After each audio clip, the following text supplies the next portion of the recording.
এবারের শীতে কিন্তু কোনো ভিজানো পিঠা থেকে শুরু করে কোনো পিঠাই খাওয়া হয়নি। তো ভাবছিলাম অনেক দিন ধরে যে বাহিরে ধুপি পিঠাটা খেয়ে আসবো, মানে যে জায়গায় বিক্রি করে।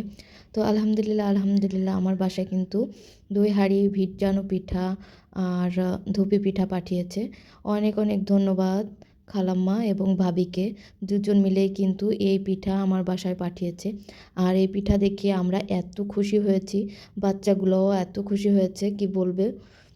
সবাই কিন্তু অনেক অনেক মজা করে এই ভিজানো পিঠা, ধুপি পিঠাগুলা খেয়েছে। আসলে ফেসবুকে কিন্তু অনেক দিন ধরেই পিঠার ছবি দেখতেছিলাম, ভিডিও দেখতেছিলাম। খুব কিন্তু খেতে ইচ্ছা করতেছিল আমাদের সবারই। আপনাদের ভাইয়া তো বেশ কয়েকদিন ধরে বলতেছে যে পিঠা বানাচ্ছ না, শীতের সময় যদি একটু পিঠাই না খাওয়া যায় তাহলে কেমন হয়, শীত চলে যাচ্ছে।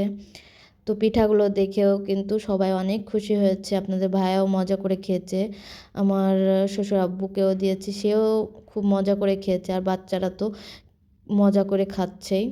আমার শ্বশুর আব্বুরও কিন্তু এই সব পিঠা অনেক পছন্দ। তাকে যদি বিকালবেলা এই পিঠাগুলো দেওয়া যায় তাহলে সে কিন্তু অনেক মজা করে খেয়ে নেয়। আমি এখানে একটা হাঁড়ির পিঠা আমরা সবাই মিলে তখনই খেয়েছি।